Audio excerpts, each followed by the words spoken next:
भारतीय किसान यूनियन क्रांति ने खोला मोर्चा। लक्सर में अवैध खनन पर लगाम लगाने के लिए सरकार द्वारा चयनित Kailash river bed minerals company द्वारा माइनिंग चेक पोस्ट खोला गया है, जिस पर किसानों व आम आदमियों से खुलकर अवैध वसूली की जा रही है।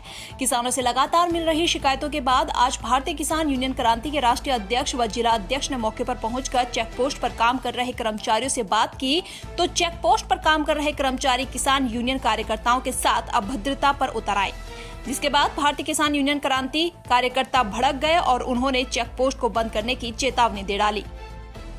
15 दिन से लगातार किसानों की शिकायतें लगातार मिल रही थी फोन पे, तो हम लोगों ने सोचा भाई चलो आचार संहिता के बाद में जो है इससे बात कर लेंगे बैठ कर। लेकिन इन्होंने 2-4 किसानों को पकड़ कर जबरदस्ती डराया, धमकाया, उन्हें उनसे पैसे पूछे लिए। तो फिर राष्ट्रीय अध्यक्ष जी का आदेश हुआ भाई आज ही एक औपचारिक मुलाकात करेंगे, और ये लोग मानते हैं तो ठीक है, ना आचार संहिता के बाद में इसमें जो है बड़ा आंदोलन करेंगे।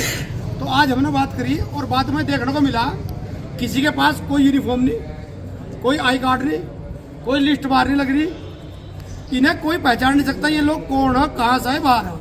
ये तो जैसे देख रहा हूँ प्रसाद बनू कहा कच्चे वाले आगे, ये वो कच्चे वाले भाई इस टाइम कच्चे में जान हो जा रहे।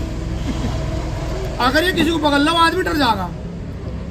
ये तो राष्ट्रीय अध्यक्ष जी का आशीर्वाद हम पक्के कर रखे ना, और इतनी भीड़ देखो तो भीड़ रहती। तो देखो जिस तरह क्षेत्र में डरा रहे वो डरना डरना चलने का नहीं, और सभी किसान भाई अपनी मिट्टी अपने निजी वाहन से लाओ और अपने जो घर के लिए सामग्री यूज हो रही वो लाओ।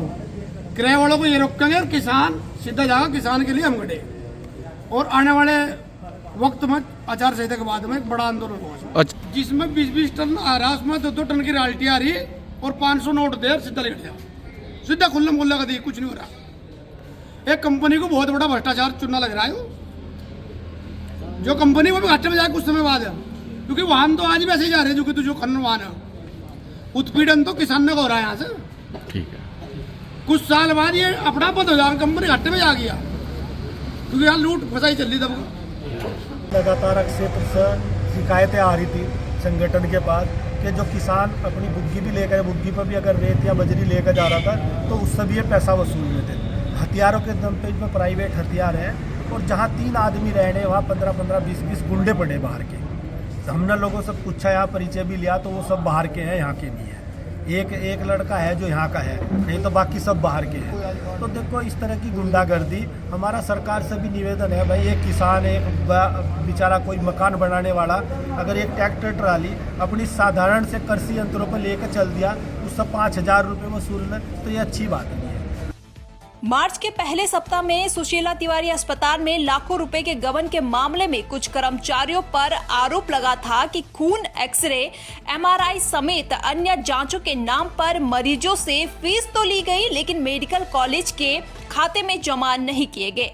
जिसके बाद मेडिकल कॉलेज प्रशासन की जांच में एक महिला कर्मी के घर कई रसीद बुकें बरामद हुई है, जिसके बाद कर्मचारी को बिलिंग काउंटर से हटाकर उससे 2 किस्तों में 7,77,000 रुपए रिकवर भी किए गए हैं। दूसरी ओर 2 अन्य महिला कर्मचारियों की गंभीर लापरवाही मानते हुए कॉलेज प्रशासन ने उनकी सेवाएं समाप्त करने को लेकर भी निदेशालय को पत्र भेज दिया है।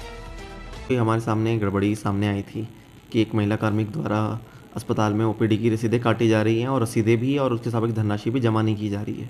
तो हमने जब जांच की तो हमने पिछले लगभग 1 वर्ष की 1,75,000 रसीदों की पूरी जांच पूरी कर ली है, और उसमें जो सामने आया कि 946 ऐसी रसीदें थी जो संबंधित कार्मिक द्वारा काटी गई लेकिन अस्पताल में जमा नहीं की।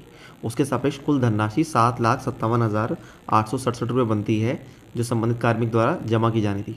हालांकि बाद में जब मामला संज्ञान में आया तो कार्मिक के द्वारा 2 किस्तों में 7,77,000 रुपये जमा करा दिए गए थे। इसके अतिरिक्त 34 रसीदें अभी भी ऐसी हैं जो संबंधित कार्मिक द्वारा काटी गई थी या बरामद नहीं हो पाई हैं, अभी हमारे संज्ञान में नहीं है, लेकिन वो हमारे इसमें जमा नहीं हो पाई हैं। इसके अतिरिक्त इस पूरे प्रकरण में एक मेजर जो लापरवाही सामने आई है, वो जो पंजीकरण विभाग की प्रभारी थी, उनके द्वारा सामान्य रूप से चेक नहीं किया जाता कि प्रतिदिन हम जो जितनी रसीदें दे रहे हैं वो वापस आ रही हैं। तो यह मामला पिछले लगभग 1 वर्ष से चल रहा है। तो ये पंजीकरण प्रभारी थी, उनके स्तर से भी घोर लापरवाही आई है। सर क्या इनमें आगे क्या कदम उठाया जाएगा इसके बाद? देखिए, जो संबंधित महिला कार्मिक थी वो तो सरकारी धन के गबन और लापरवाही की दोषी साबित हुई हैं, तो उस पर क्योंकि वो आउटसोर्स के माध्यम से तैनात है तो जो भी उन पर कार्रवाई होनी है वो होगी। उसके अलावा 2 जो हमारी पंजीकरण प्रभारी और उनकी सहयोगी थी वो हमारे रेगुलर कार्मिक हैं, तो उन पर अनुशासनात्मक कार्रवाई होगी। उसके लिए हम पत्र निदेशालय को भेजेंगे। आज से क्षेत्र के नवरात्रि शुरू हो गए हैं। लालकुआं में मंदिरों में श्रद्धालुओं की खासी भीड़ देखी जा रही है। वहीं लालकुआं से सटे बेरी पड़ाव में अष्टदश भुजा महालक्ष्मी मंदिर एकमात्र ऐसा मंदिर है जहां माता के सभी 9 रूप विराजमान हैं। ऐसे में दूर दूर से श्रद्धालु यहां आकर मां दुर्गा की आराधना करते हुए आशीर्वाद ले रहे हैं। यह हिंदुओं का सबसे बड़ा पर्व है और आज से हम सभी लोगों का नव संवत्सर शुरू होता है। आज के दिन से ही नव वर्ष का आरंभ होता है। पिंगल नाम संवत्सर से यह शुरू हुआ है और नवरात्रि के इस पावन अवसर पर बसंत ऋतु का आगमन होता है, इसीलिए इसे वासंतिक नवरात्रि कहते हैं। इस वासंतिक नवरात्रि में माँ भगवती की आराधना का संपूर्ण फल प्राप्त होता है और इसी वासंतिक नवरात्रि में भगवान श्री राम का जन्म हुआ था। इसे रामनवमी के रूप में हम लोग मनाएंगे आगे चल के और यह वर्ष नए संवत्सर सुख समृद्धि प्रदान करेगा और माँ भगवती की आराधना से सभी प्रकार की जो हमारे फल है वह प्राप्त होते हैं, क्योंकि भगवती सभी की मनोकामना पूर्ण करती है। और दुर्गा सप्तशती कवच कीला गर्गला और चतुर्थ अध्याय का पार करने से मनुष्य को सुख समृद्धि प्राप्त होती है। इसलिए प्रत्येक मनुष्य को माँ भगवती की आराधना इन 9 दिनों पर करना चाहिए और भगवान श्री राम का प्राकट दिवस मनाना है। उत्तराखंड की 5 लोकसभा सीटों पर 19 अप्रैल को मतदान होना है, जिसको लेकर सभी राजनीतिक दल प्रचार प्रसार में जुट गए हैं। इसी के साथ ही अब स्टार प्रचारकों के आने का सिलसिला भी शुरू हो गया है।